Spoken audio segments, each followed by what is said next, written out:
In a previous session, I introduced the ruler postulate. The ruler postulate gives us a nice convenient way to find the distance between any 2 points on a number line. But there are many times that we're going to want to find the distance between 2 points in a coordinate plane. And so for that, we're going to need a different tool. And that tool is going to be the distance formula. So let's say that we have this segment, AB, with coordinates -2, 3, and 8, 12. And let's say that we want to find the distance between these 2 points. What we're going to do is apply the distance formula. Distance formula says that you take the difference of the x coordinates of your 2 points, in this case -2 and 8, square that difference. Then you take the difference of the y coordinates, 3 and 12, square that difference, add those two results together, and take the square root. That will give us the distance between points A and B. So, as an example, let's go ahead and work this one out and see how this works. So, we will start with, let's start with point A. So, the distance is the square root of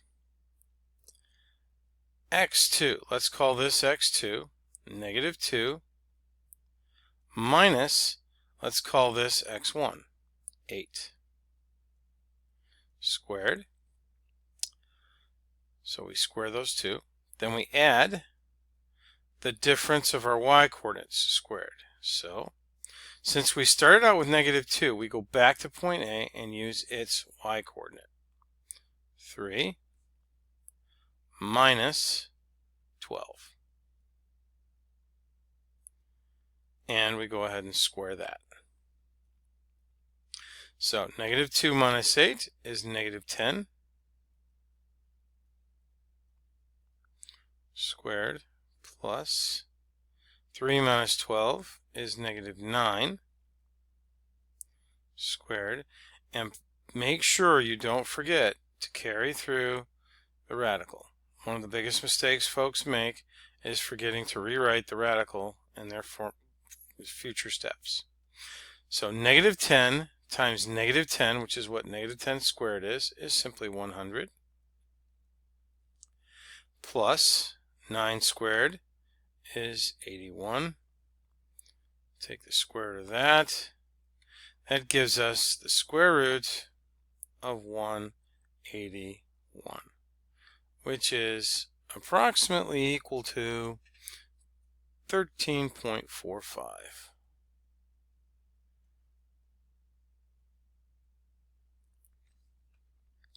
So that works fairly nicely. This requires that you memorize the distance formula. But there's another way to do this.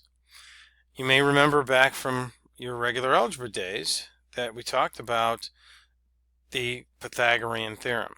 The Pythagorean theorem provided a way to solve for the sides of a right triangle. So what we're going to do is we're going to rework this problem, and we're going to rework it using the Pythagorean theorem. So, let's go ahead and try to create a right triangle in here. Okay, put a little right angle in there. And we're going to need the side lengths here. So the side lengths, using the ruler postulate, we can find the length of this horizontal piece.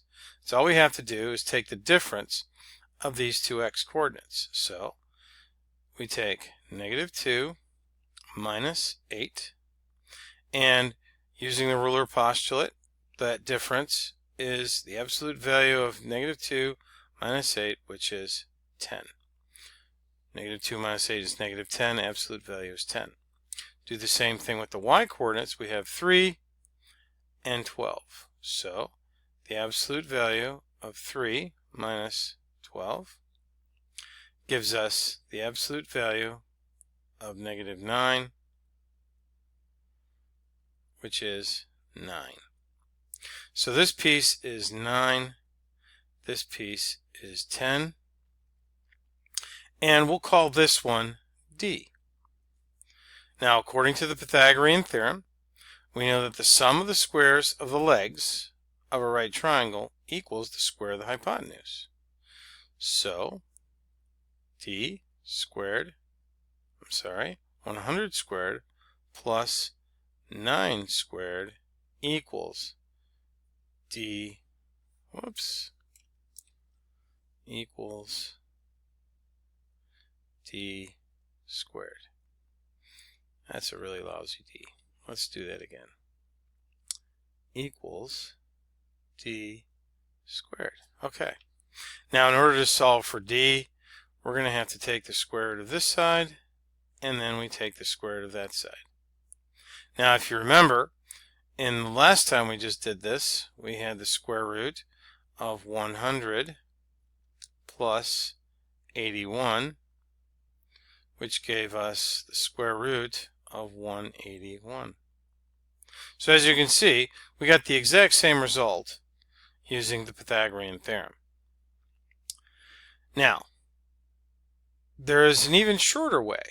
We can shortcut the Pythagorean theorem getting the distance formula, but we don't have to memorize a whole lot of stuff. Now, some people like this method, some people don't. Your choice whether or not you want to use it. So let's give this a shot. So what we're going to do is we're going to start over again, and we're going to take our two coordinates and we're just going to stack them one over the top of the other. So we're going to take 8 and 12 and then -2 and 3. We're going to draw a line underneath, and we're going to put a little minus sign out here indicating that we're going to subtract. So now we go through and we subtract 8 minus -2. Now remember, these were the x coordinates, these were the y coordinates. So 8 minus -2 is 8 plus 2, which is 10. 12 minus 3 is 9. Now, so all you have to remember is one simple little anagram, S-A-S, SAS. SAS stands for square, add, square root. And as you can see, we're in the exact same spot we were when we used the Pythagorean theorem and when we used the distance formula. So if you look, 8 minus -2, that's the difference of the x's. And when we square it, it's this squared. We add them together, and we take the difference of the y coordinates. 12 minus 3, the difference of the y coordinates, squared, squared. So we get the exact same result doing this, and I find that I can do this a lot quicker than using either the Pythagorean theorem or the distance formula. It just seems a lot faster doing it this way. But use your choice. You've got 3 methods now to find the distance between any 2 points. I hope this helped, and I'll see you next time.